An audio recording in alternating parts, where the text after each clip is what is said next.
I went with the trash. That is weird. That is kind of interesting. This is just 3 days worth of trash, most coming from New York City. And that claw is taking it to be burned into electricity. But we're not actually in New York City.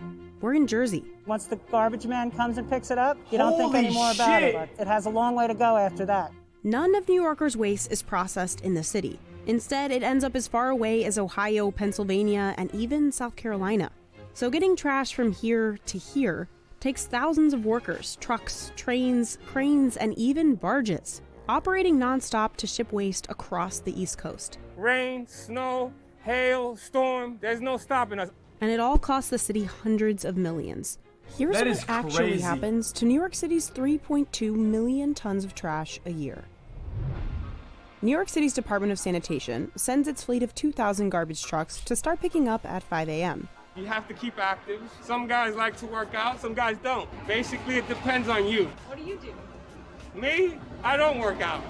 This is my workout. This is my daily workout. That's Frank, a 23-year veteran Fair enough. sanitation worker.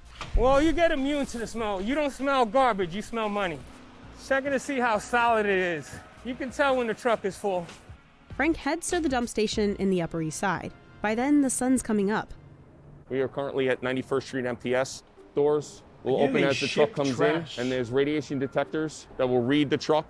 Trucks pause at the weigh station to help the city keep track of how much trash New Yorkers produce. Then handles tilt the hopper. Then she'll push the blade, and the blade will push the material all the way out to clear the whole truck.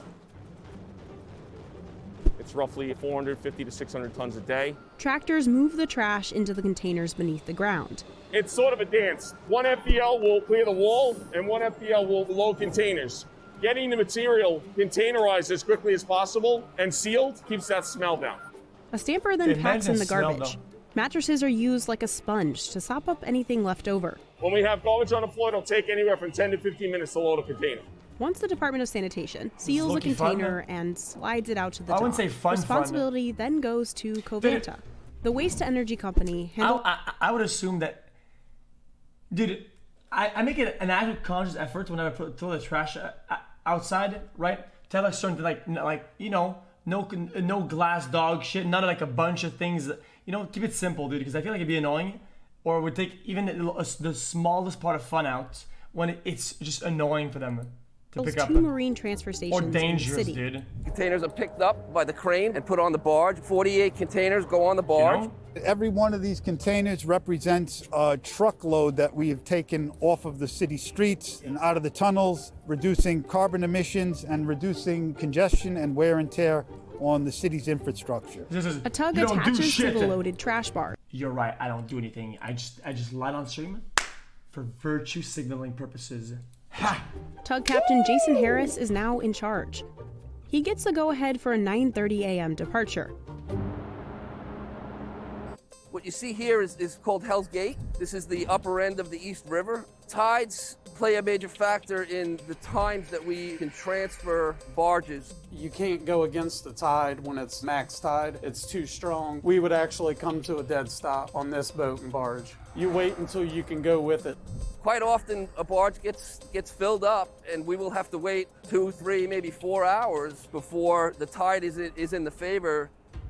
He navigates this heavy load safely along one of the busiest waterways in the world, down the East River, through New York Harbor to Staten Island.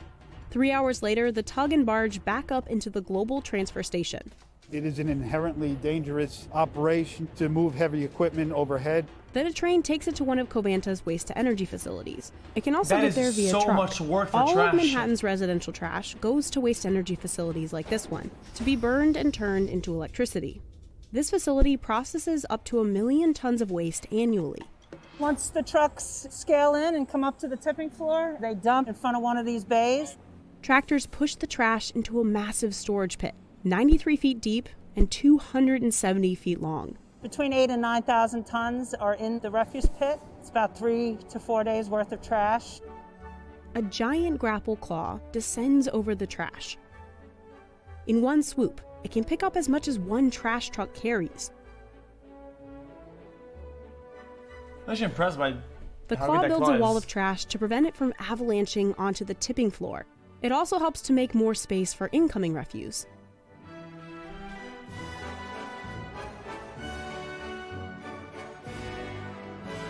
I wasn't listening. Then they burn To it? look at garbage a very Oh. different way since I've been working here. We create a lot of garbage as a population. Two claws work together in tandem, dumping trash into hoppers leading to the incinerator. That's smoke, dude. Romeo's an expert giant claw operator. 21 years of playing the crane. There is no shortage of fuel for our boilers. Toy Story is the first thing everyone thinks of. Disney actually got inspiration for the Toy Story 3 incinerator was gonna say sequence that. from a Covanta plant. The incinerators burn the trash at 2,000 degrees Fahrenheit. It takes 1 to 2 hours to burn an entire hopper load. We've now entered the control room area of the plant. This is the brain of the operation. Yes, it is. And here's your brain. He's got camera views of the combustion zone. How important are you for this place running correctly? How important am I? I am the guy. I am the guy. He's in the hot seat. Russell monitors as the furnace heats up steam, turning this turbine and generating enough energy to power this plant and the boss. 46,000 homes in the region. After everything's burned, all that's left over is ash and metal. This magnet pulls off enough metal to make 21,000 cars. The leftover ash goes to cover landfills. Next, the plant tackles those nasty fumes that burning trash causes. First, leftover gases go through a scrubber reactor. A lime slurry cleans any acid gases, and activated carbon absorbs pollutants. Then it goes through a baghouse, basically a bunch of filters. So what's left coming out of that smokestack? Constituents of the flue gas is what's in normal air, like nitrogen, carbon dioxide, moisture.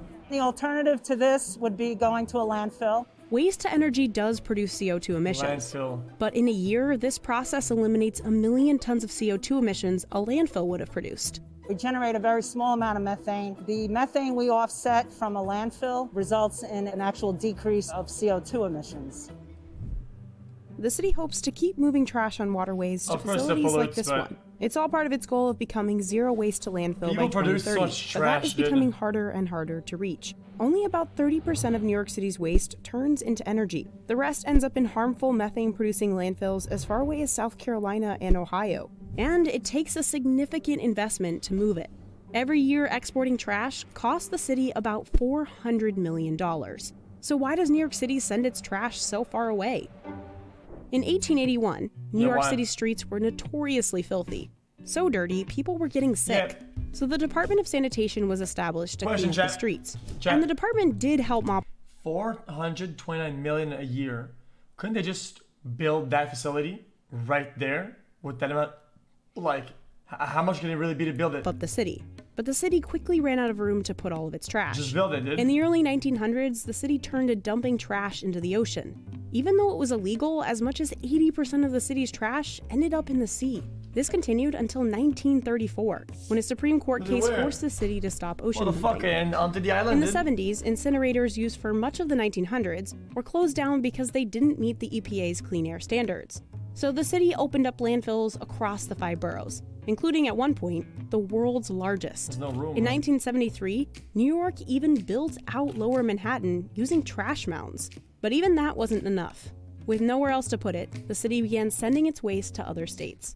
Most of the landfills in this area have been closed down, so the available landfills are getting further and further away. Exporting trash is a costly practice with a big environmental footprint, and it puts the burden on communities far from these shiny skyscrapers. For now, New York City's only choice is to keep exporting the trash. But ultimately, the department says the best solution would be getting New Yorkers to waste less altogether. Trash is 90 like feet one of deep those and things that 270 you put feet it long. outside and forget about it. I think everybody should know what happens. Yeah, well, I didn't know that New York was that stacked where you can't even build, dude, To what to get rid of. Dude, If you know where a it's 2 by going and 2 you don't square like where it's block, going, man. maybe you'll find ways to recycle things. I would never take anything home because my wife wouldn't allow it. But so there'll be compact. a but there. If I see something that's Star Wars, I'm gonna look for it and if it's good, I'm gonna take it home. That was a good video. I actually enjoyed that a lot. I'm built differently. I'm built differently.